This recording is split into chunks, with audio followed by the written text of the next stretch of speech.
C'est un syndicat professionnel qui regroupe certains professionnels de l'immobilier et nous avons souhaité, non pas en marge mais en complément du salon de l'immobilier, créer pour un premier événement le salon de la copropriété.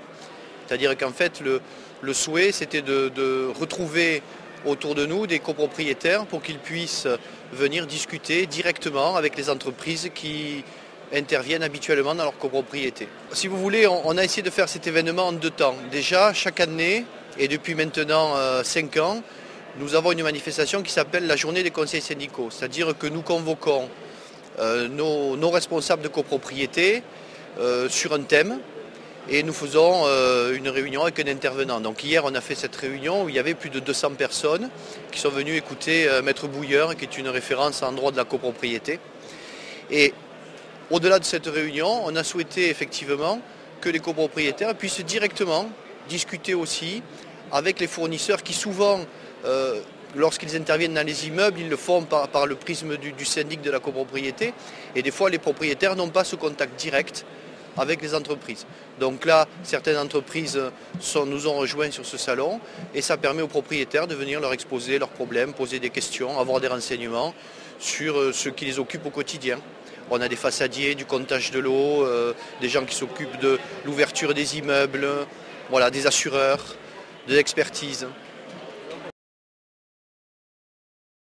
Les seuls critères que nous demandons, c'est que les entreprises soient, bien sûr, si vous voulez, on va dire, qu'elles fonctionnent régulièrement. Nous, on leur demande par exemple d'avoir leurs assurances à jour, de s'engager sur des chartes de qualité, c'est-à-dire de ne pas travailler avec du personnel, si vous voulez, non rémunéré de façon normale.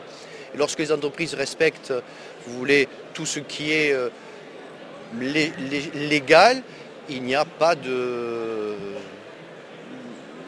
on va dire, il n'y a pas de rétention. Toutes les entreprises peuvent travailler pour les copropriétés, il n'y a aucun problème.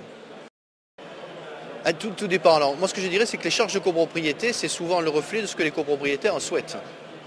Il y a des immeubles, effectivement, qui, en fonction de leur équipement, vont être beaucoup plus onéreux que d'autres. Vous avez des toutes petites copropriétés, sans équipement type ascenseur, services collectifs comme des concierges. C'est évident que les charges sont réduites au minimum.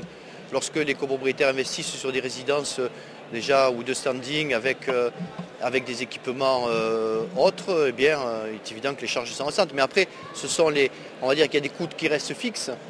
Ensuite, les copropriétaires adaptent aussi, certains souhaitent beaucoup plus de prestations que d'autres. Donc ça aussi, c'est quelque chose qu'il faut que les propriétaires regardent lorsqu'ils font l'investissement.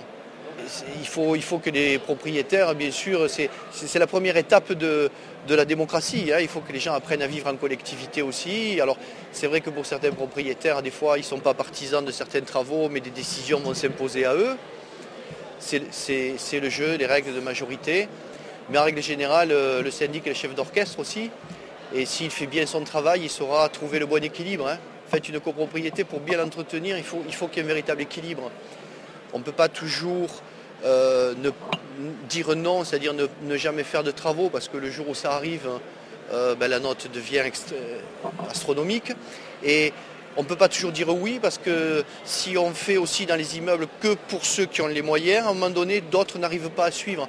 Et donc, ça, c'est aussi un peu le travail du syndic, de connaître sa clientèle, de connaître son immeuble, de conseiller ses clients et de dire attendez, ça il faut le faire, ça on peut attendre un peu, et trouver toujours, si vous voulez, le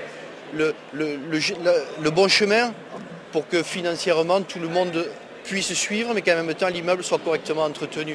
Parce que quand quelqu'un fait un investissement, pour aussi beau que soit son appartement, sa première impression c'est celle qu'il aura quand il va rentrer dans cette collectivité, dans l'immeuble. Vous pouvez avoir un appartement magnifique, si vous rentrez dans un immeuble où les boîtes aux lettres sont dégradées, où les espaces verts ne sont pas entretenus, des fois le client il s'arrête à la porte, il ne va pas plus loin. Donc, si vous voulez, le bon entretien d'une copropriété a quand même une incidence directe sur le prix d'un appartement.